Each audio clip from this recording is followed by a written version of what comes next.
All right, for the final lesson in our fiction narrative unit, we are talking about point of view and perspective, which is really all about who's telling the story.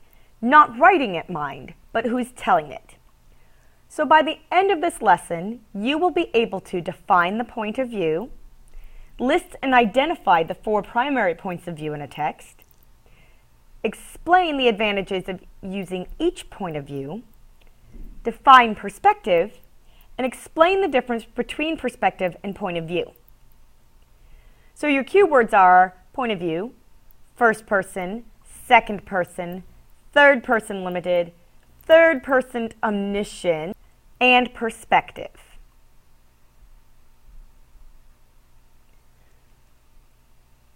To start with, point of view is the method of narration that's used in a story. There are 4 primary points of view used in literature. We have first person, second person, third person limited, and third person omniscient. Each point of view has its own advantages, and first person and third person limited are the most popular methods to narrate a story. So when we say narrate a story, we're talking what voice, first, second, third, etc., is the story being told in.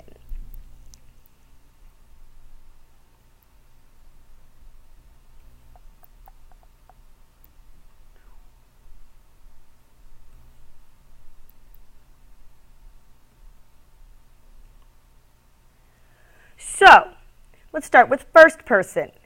This narrates the story from the point of view of the character who is experiencing the action. So it will use pronouns like I, me, my, etc.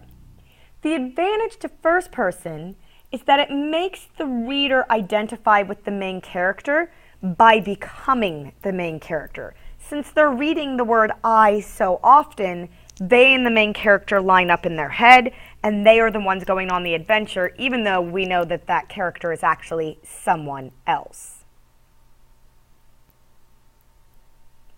Second person tells the story from the point of view of the reader, and it uses the pronouns you, your, yours, etc.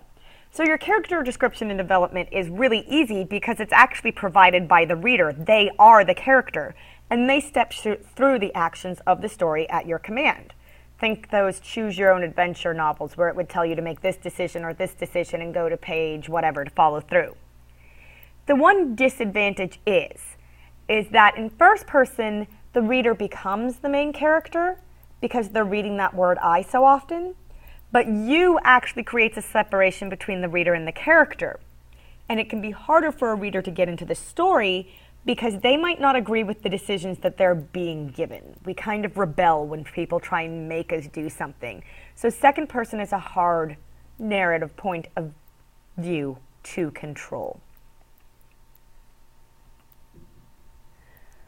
Third person limited, this is the other more popular one, describes what is happening based on the thoughts, feelings, and in-the-moment reactions of a single character. This uses the pronouns he, she, it, they, him, her, them, etc. And this allows a reader to get to know a character extremely well, and they experience the story through the character's reactions. It also keeps the narration organized through a single perspective at a time. Third person omniscient, on the other hand, the narrator describes what's happening based on the thoughts, feelings, and reactions of any characters involved in the book, past, present, and future.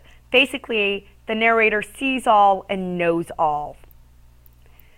This uses the pronouns he, she, it, they, them, her, him, etc. again, and it gives the narrator a godlike knowledge over the story, so it really lets the reader get to know as many characters as the narrator is interested in sharing with, and they get to experience a lot more.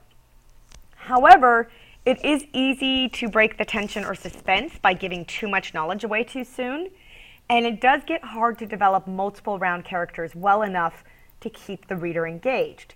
It can also become confusing and overwhelming. So even though you get to follow the story through the characters and engage with it that way, it's not as popular as third person limited because you don't get as close a personal relationship with all of the characters.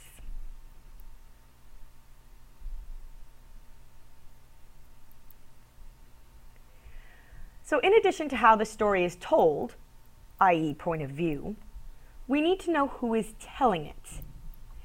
And that takes us to perspective.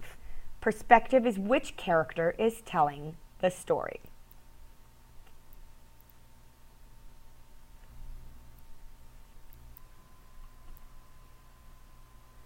A story can be told from a single perspective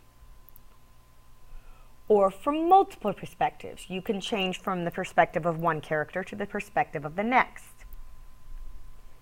Which point of view you're using may depend on how many perspectives you want to include. For example, first person, you can only have a single perspective because saying I all the time is going to get really confusing. The same is true of second person. Third person, limited and omniscient, allow for a change in perspective. But if you're going to do that, you need to make sure that you do that at clear breaks, like the end of a chapter or some division that's very, very obvious, and you need to label for your reader whose perspective they're reading from. So a lot of chapters that change perspectives with characters will actually be named after the character who's narrating's name. On the other hand, you still have to commit to a single point of view and use that to narrate the whole way through the story. So if you start in first person, you're going to go first person with one perspective all the way through the story. If you start in third person limited, you stick with third person all the way through the story.